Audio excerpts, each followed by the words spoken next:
Michael Knowles, your thoughts on Don Lemon being taken away in handcuffs. When I got the news, I was sitting down for my show this morning.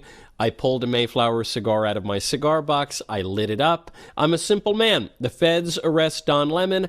I light a cigar. This is, without any qualification, a wonderful thing to happen. It is good for society. It is good for law and order. It's even good for Don Lemon because the guy is clearly very messed up. Oh, yeah. Look, all the public stories about Murph's Bar in Sag Harbor, and the guy's got a lot of problems, okay? And this is good. He needs to be rehabilitated. He's got a lot of issues. He needs to be corrected. But it's really important because the biggest impediment, I think, to our having a good, orderly society in recent years has been the establishment media.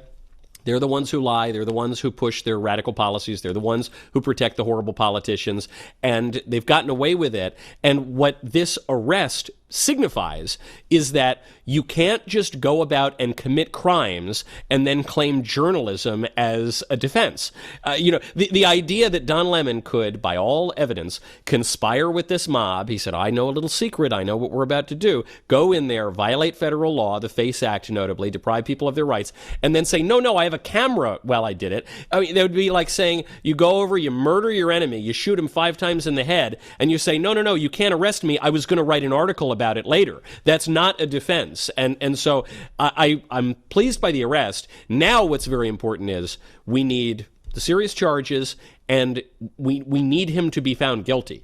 He needs to actually serve time for this. Pro-life grannies served years in the clink for praying at abortion clinics because of FACE Act violations. Don Lemon needs to serve double that. What he did is much, much worse than what the pro-life grannies did. So the fear here is if he gets off the hook, it'll be good for him. It'll put us in a worse position than we were in the beginning. But that's not an excuse to do nothing. You just have to push ahead. This guy needs to face consequences.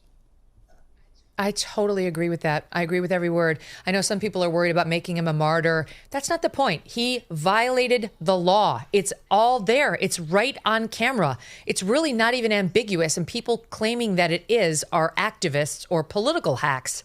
And the point is, is justice going to apply to both sides or isn't it? If the grannies have to go to jail for the abortion clinics, Don Lemon has to go to jail for the church. Sorry, them's the breaks. I guess the question you would have to ask the people who are defending Don Lemon or saying that he's a martyr or something like that is, okay, did he violate the law?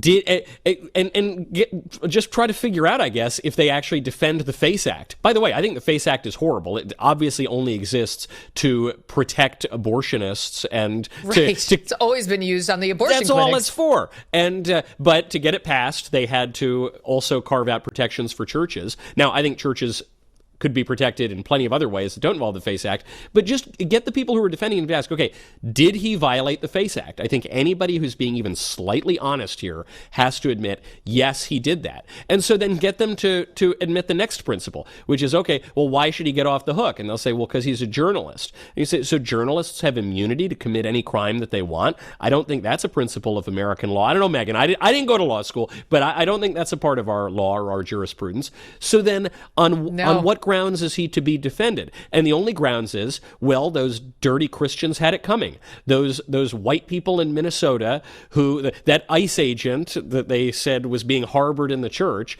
they had it coming, and it's okay to break the law if it punishes our political enemies. And I think if you scratch the left on this far enough, that's what you're going to get to, which is a preposterous argument. I hope it comes to a consequence, because Don Lemon right now must be feeling either that he's in trouble, he might actually go to the clink, or he might say, well, great, this is act 2 of my career. My career was in the doldrums. Now I've got a lot of attention, which is obviously what I was craving. And so the stakes are very high. The DOJ is in a slightly tough position here because I think they really need to come through. I think they do too. And good for them for swinging for the fences on it, because there were a lot of pressure on them from the left not to touch anybody who calls themselves a journalist. And they blew through that, understanding that this is a serious before and after moment going into a church and doing this. And you've got Lemon. I just played the soundbite, Michael. Here's the transcript of it, of what he said on camera inside the church. He said, quoting, You can protest at any time. He says there's nothing in the Constitution that tells you what time you can protest. No, but there are time, place, and manner restrictions that have been upheld under case law interpreting the Constitution for decades. So he says you can protest at any time. That's the whole point of it, to disrupt.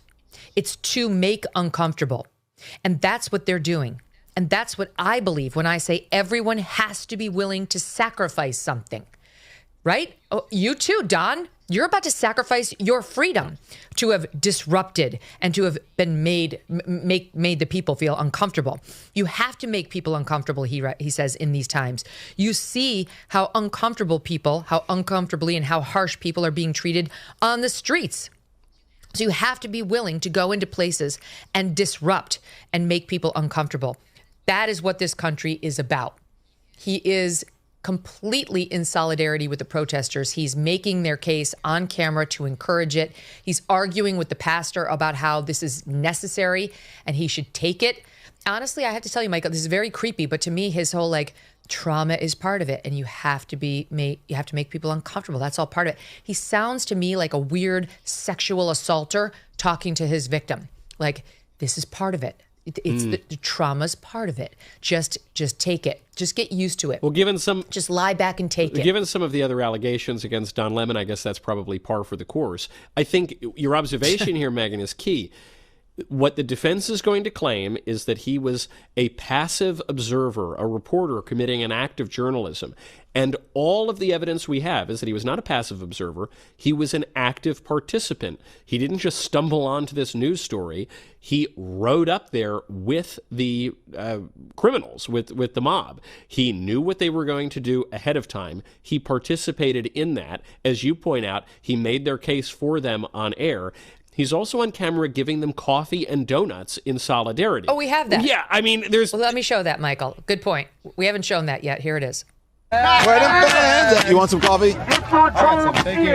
Anybody want some coffee? Good. You're welcome. Yeah, good. We're out here. Good. You want some? I'm good, thank you. Want any coffee? Thank you. You guys want any coffee? I'm good, thank you. What about you, brother? Appreciate what you're good? doing, Don. Okay, good, thank you. You good? Yeah, we're You're good. Thank you. You're good? Thank you. All right. I'm here. You guys want some? You don't want to wash that down with anything?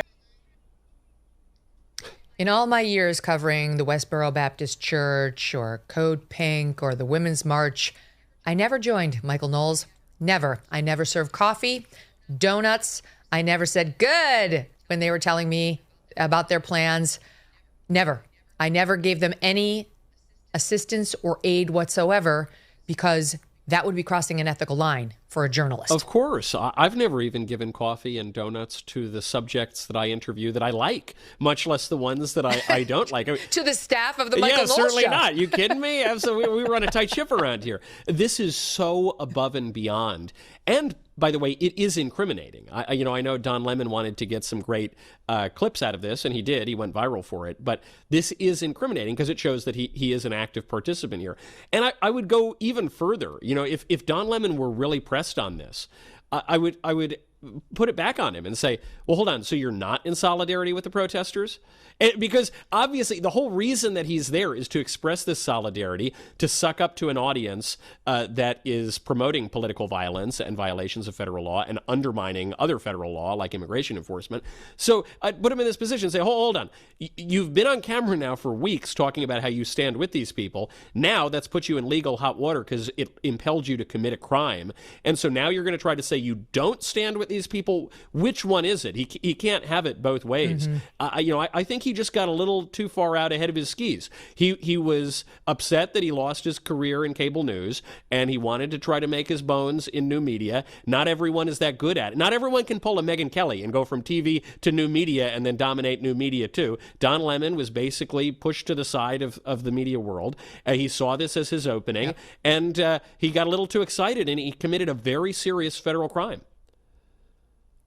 That's the problem for Don Lemon. If he had stayed on that sidewalk, this wouldn't be happening to him. But he didn't. He joined the mob. He disrupted the service. He got in the face of the pastor and other parishioners. He was told to leave. He refused. he's in a lot of trouble. And it's not because President Trump doesn't like Don Lemon. Trust me, there are many other journalists, ones who actually have power, unlike Don Lemon, who President Trump would love to take out, but doesn't. This isn't about any vendetta against Lemon. He would have been picking on him and trying to get him fired from CNN. He would have been like actively interfering in Don's life long before this. This is about what Don Lemon chose to do and who he chose to target. I want to give you a flavor for what we're hearing from the insane left. Jim Acosta. This is outrageous and cannot stand. I know you really wanted to ask. You're asking yourself, what is Jim? Every morning I wake up. What does Jim think? Please. What? If he could set the standards of journalism for me, then I could finally proceed with my day. This is outrageous and cannot stand. The First Amendment is under attack in America. Julie K. Brown, who did a good job breaking the Epstein story, but is a partisan hack. She's gone we covered Epstein. We have covered Epstein just as aggressively as anybody, especially like the substantive allegations against Epstein. We asked her to come on many times to just explain them from the beginning of the launch of this show all the way. She'll never come on. She will not appear because she only wants to talk about it in front of left-wing hacks. First, they came for the journalists. We don't know what happened after that. Hashtag free Don Lemon. Here's John Favreau from the Pod Save group. Do we think Newsom's DOJ will start with the Megyn Kelly and Matt Walsh types, or just make it more efficient by raiding Fox and arresting everyone? Then there's Lulu Garcia of the New York Times. OMG. I never thought I'd see this in America. Journalist Don Lemon arrested after protests that disrupted Minnesota church service. I mean, I'm surprised she didn't see this happen because it happened to the tune of 5 or 6 journalists who were arrested after January 6th, which wasn't that long ago. It did happen. I guess she just didn't think that one was as interesting. I hope this becomes a referendum on the First Amendment. I hope so. That's what the left wants to make it because they think that the facts are on their side. They're not. This is a little bit of a hobby horse of mine. I wrote a whole book called Speechless about the limits of the First Amendment and our free speech tradition. A lot of people who are going out, blocking traffic, obstructing law enforcement, driving SUVs into cops, they think that all of that activity is protected by some right to protest. It is not. That's nowhere in the First Amendment. That's nowhere in our legal tradition. We have the right to peaceably assemble. We have the right to petition the government for a redress of grievances. That's why we have to do so in an orderly way. There are licenses that you have to, permits that you have to receive. Right. You know, that's what it's for, and that all of that is protected. When it comes to journalism, when it comes to freedom of speech, we have broad freedom of speech in the country, but there's a lot of speech that's not protected. Speech like obscenity, speech like direct threats, speech like fighting words, and so on. You cannot use free speech as a justification to commit additional crimes. You cannot claim that your status as a journalist, whatever that means in the era of the citizen journalist and of the new media, gives you some kind of blanket immunity to break the law. That's not true. That's never been what the First Amendment means.